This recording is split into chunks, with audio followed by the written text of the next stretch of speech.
Salam sejahtera Bapak Ibu yang dikasihi Tuhan Yesus Kristus, Jemaat GKI Sangra Solo.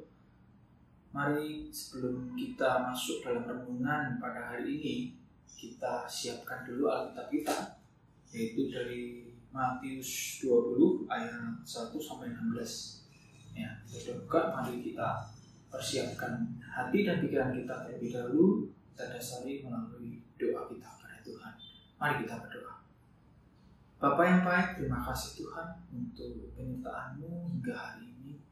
Dan hari ini kami diperbolehkan untuk membaca sedikit renungan firman Tuhan, supaya kami juga dapat diperbarui iman kita. Bimbing setiap kami ya Tuhan, jauhkan kami dari segala yang jahat, biar kami juga dapat mengerti dan melakukan firman ini dan menghidupi dalam kehidupan kami. Terima kasih ya Tuhan, bimbinglah kami. Dalam nama Tuhan Yesus kami berdoa. Amin. Ya, Bapak Ibu, kita tadi sudah buka ya ayatnya yang Matius ayat yang 20 ayat pertama, pasal 20 ayat yang pertama hingga 16. Ini sudah sering kali kita bahas ya, mungkin Bapak Ibu juga tahu beberapa minggu yang lalu di kebaktian juga Pak Muki membawakan ayat ini. Tapi di situ saya akan membagikan sedikit juga tentang pengalaman dan pengertian dari saya. Sebelumnya mari kita baca terlebih dahulu ya. Perumpamaan tentang orang-orang upahan di kebun anggur. Ya, Matius 20 ayat 1-16 ya. Perumpamaan tentang orang-orang upahan di kebun anggur. Adapun hal kerajaan surga sama seperti seorang tuan rumah yang pagi-pagi benar keluar mencari pekerja-pekerja untuk kebun anggurnya. Ya, setelah ia sepakat dengan pekerja-pekerja itu mengenai upah sedinar sehari, ia menyuruh mereka ke kebun anggurnya. Kira-kira pukul 9 pagi ia keluar pula, dan dilihatnya ada lagi orang-orang lain menganggur di pasar. Katanya kepada mereka, "Pergi jugalah kamu ke kebun anggurku, dan apa yang pantas akan kuberikan kepadamu." Dan mereka pun pergi.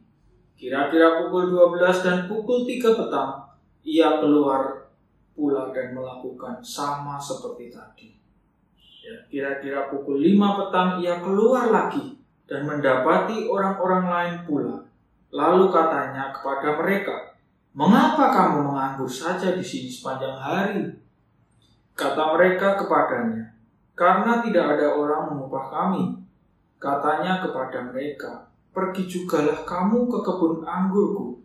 Ketika hari malam, tuan itu berkata kepada mandornya, "Panggillah pekerja-pekerja itu dan bayarkan upah mereka, mulai dengan mereka yang masuk terakhir hingga mereka yang masuk terdahulu."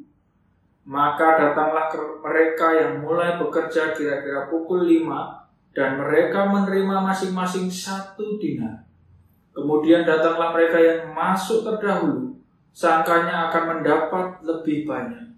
Tetapi mereka pun menerima masing-masing 1 dinar juga. Ketika mereka menerimanya, mereka bersungut-sungut kepada tuan itu. Katanya, "Mereka yang masuk terakhir ini hanya bekerja 1 jam. Dan engkau menyamakan mereka dengan kami, yang sehari suntuk bekerja berat dan menanggung panas terik matahari." Tetapi tuan itu menjawab seorang dari mereka, "Saudara, aku tidak berlaku tidak adil terhadap engkau. Bukankah kita telah sepakat sedinar sehari? Ambillah bagianmu dan pergilah. Aku mau memberikan kepada orang yang masuk terakhir ini sama seperti kepadamu.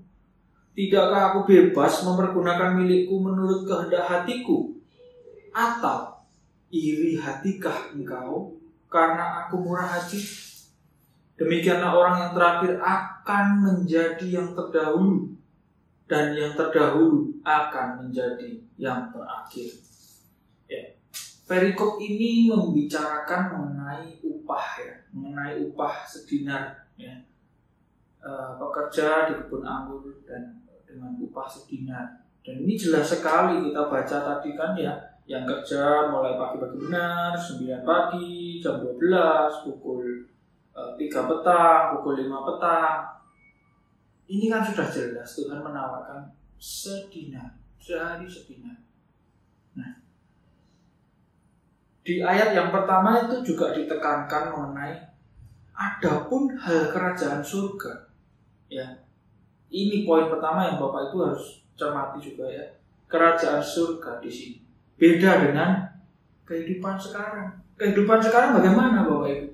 Kalau kita kerja udah pelayanan ya, menjalani kehidupan ini seturut dengan kehendak Tuhan dengan sepenuh hati, tapi upah kita juga sama. Mana Tuhan keadilanmu?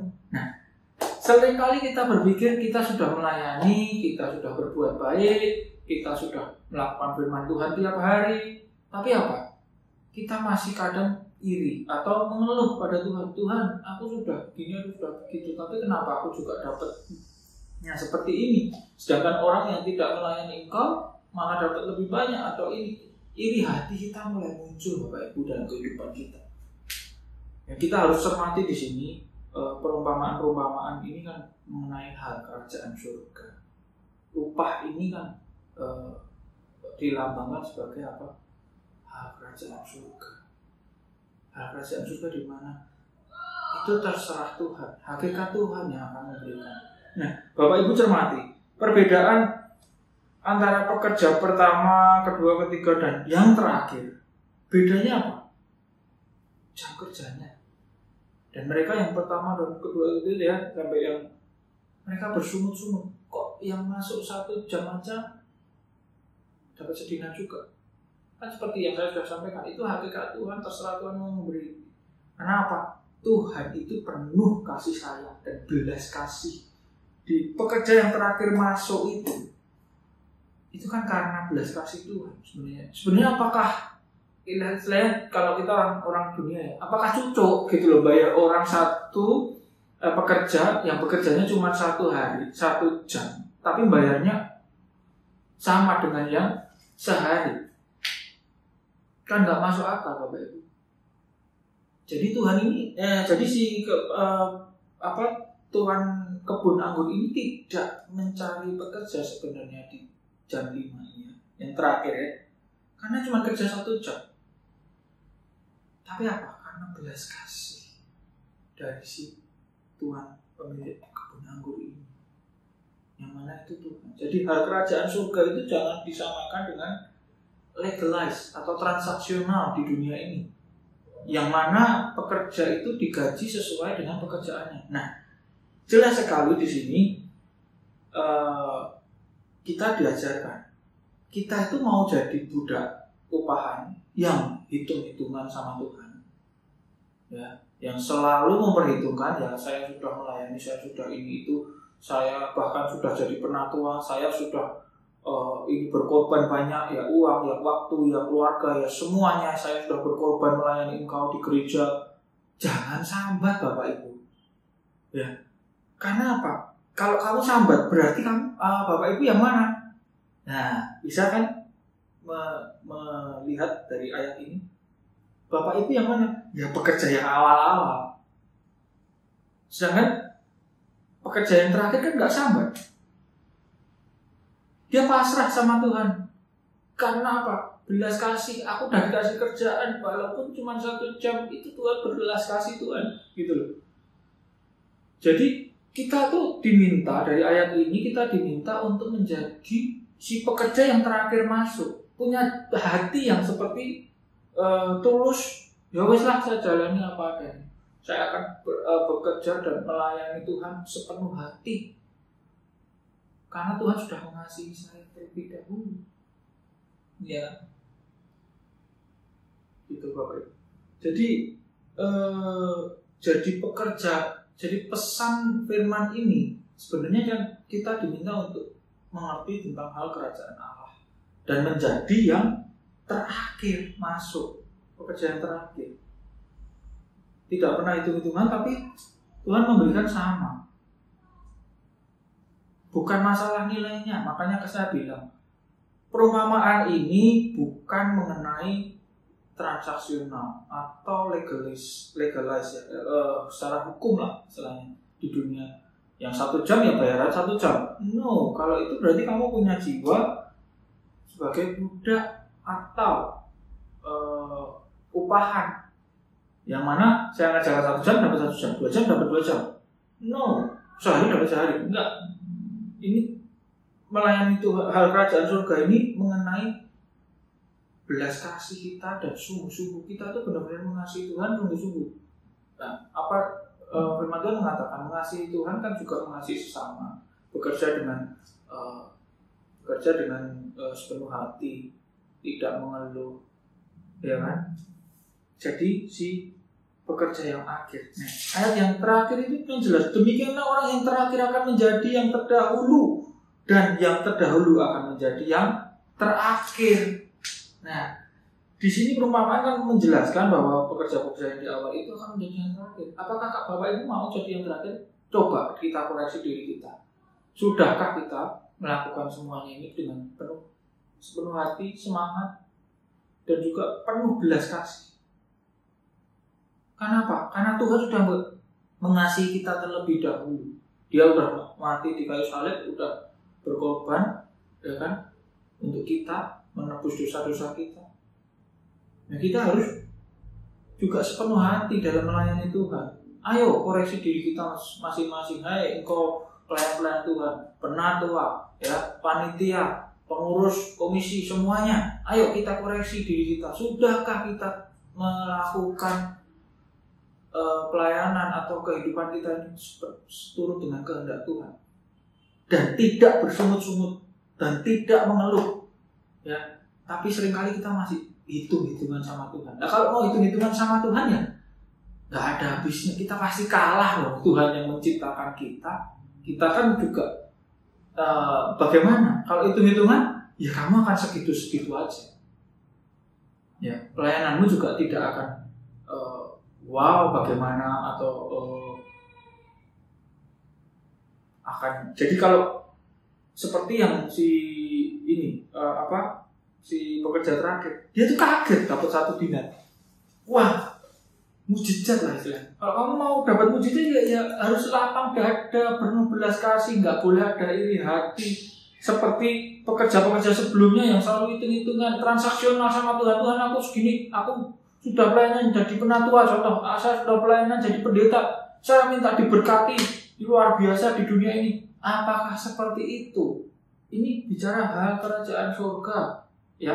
Jangan disamakan dengan kehidupan transaksional kita. Jadi hidupmu bagi kita semua yang sudah mengenal Tuhan itu bukan hidup duniawi yang secara transaksional. Jadi kita harus punya hati yang memang seperti pekerja terakhir. Pokoknya aku kerja sepenuh hati, aku sudah diterima, aku sudah diberikan kesempatan oleh Tuhan melayani, ya aku akan melayani sepenuh hati. Dan aku akan siap untuk memberikan semuanya untuk Tuhan. Ya, dengan tulus, tidak dengan hitung-hitungan. Kalau kita dengan hitung-hitungan, seperti orang-orang sekarang, pasti juga akan bersungut-sungut, lalu akan sakit hati, karena sudah memberikan banyak, kok dapatnya sedikit. Itu hitung-hitungan. Ya Tuhan, ya saudara-saudara.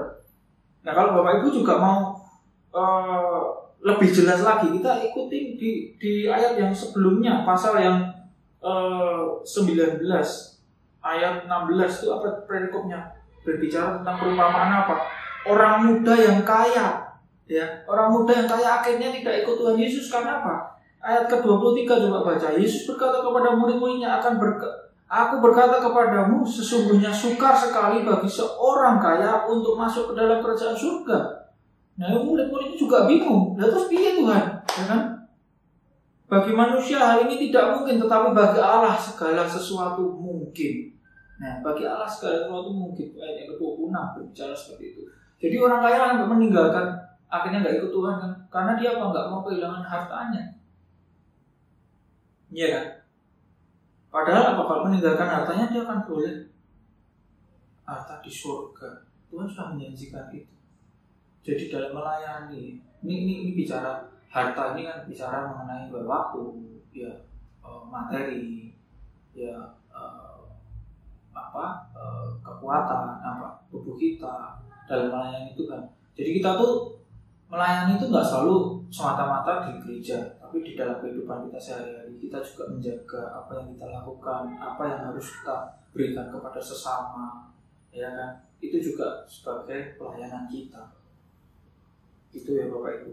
Lalu ayat yang ke-27 perikopnya juga ini kita coba koreksi dengan ayat-ayat pasal-pasal yang sebelumnya, perikop-perikop yang sebelumnya. Upah mengikut Yesus. Nah, kita baca sedikit ayat yang ke-27 pasal 19 ayat 27. Lalu Petrus menjawab dan berkata kepada Yesus, kami ini telah meninggalkan segala sesuatu dan mengikut Engkau, jadi apakah yang akan kami peroleh? Petrus aja begitu. Ini murid Tuhan Yesus di waktu itu, ya. Dan pasti kita pun juga akan berpikir ini menjelaskan pekerja-pekerja yang tadi, kembali ke perikop yang tadi, ya, perikop mengenai perumpamaan pekerjaan sehari sedinar, ya. Yang awal-awal itu juga komplain, sempat tanya sama kepala kebun anggurnya, kan, ya, tuan kebun anggurnya, mosok sama tuh tuan sedinar juga, mereka sel panas ini itu kan dijelaskan. Jadi hubungan sama Tuhan, hal kerajaan Allah itu jangan hitung-hitungan, jangan transaksional, jangan legalize, istilahnya secara hukum kita adil. Jadi Tuhan itu kerajaan Allah itu bukan bicara keadilan, tapi Tuhan itu dasarnya apa? Belas kasih. Karena Dia sudah mengorbankan, Dia sudah mau disalib mati, ya kan? Untuk kita, untuk menebus dosa-dosa kita, kita harus punya prinsip Tuhan sudah mengasihi kita terlebih dahulu, Bapak Ibu. Mari kita menjalankan apa yang Tuhan mau, apa yang menjadi kehendak Tuhan dalam hidup kita. Ya, saya kira cukup jelas Bapak Ibu. Kita harus menjadi yang terakhir tadi, ya, pekerja yang terakhir. Karena apa? Demikianlah orang yang terakhir akan menjadi yang terdahulu, dan yang terdahulu akan menjadi yang terakhir. Mari Bapak Ibu koreksi diri kita sendiri. Bagaimana? Sudahkah kita memberikan Tuhan yang terbaik dengan tulus, ikhlas? Ya, jadi pekerja yang terakhir. Jadi sering ada mujizat, ya, dalam hidup kita. Sering, tiba-tiba ini, tiba-tiba itu. Tapi kalau Bapak Ibu transaksional, kan udah jelas hidup Bapak Ibu itu bisa terukur, bisa terprediksi. Kalau kerja sehari ya dapat sehari. Tapi dalam melayani Tuhan bukan begitu. Dalam hal kerajaan surga kita harus percaya dengan penuh pada Tuhan yang sudah mengasihi kita, dan kita selalu bersyukur atas apa yang Tuhan sudah berikan. Nggak perlu hitung-hitungan. Amin. Semoga renungan pada hari ini dari Matius 20 ayat 1 sampai 16 ini dapat memberikan semangat baru, dapat memberikan kita kekuatan dalam kita melayani dan menghadapi kehidupan kita sehari-hari. Amin. Mari kita tutup dalam doa Tuhan Yesus. Bapa yang baik, terima kasih Tuhan untuk setiap renungan yang sudah Engkau berikan dari firman-Mu. Matius ini Tuhan, kiranya kami dapat menghidupi dalam kehidupan kami sehari-hari dan dapat menjalani apa yang Tuhan mau untuk menjadi yang pekerja terakhir, tapi akan menjadi yang terdahulu. Terima kasih Bapa, kami serahkan seluruh kehidupan kami ke dalam tangan-Mu. Dalam nama Tuhan Yesus Kristus kami sudah berdoa dan bersyukur. Amin. Kau yang selalu mengasihiku dengan kasih yang kekal, pengorbananmu membuatku merasa berharga di matamu. Kau yang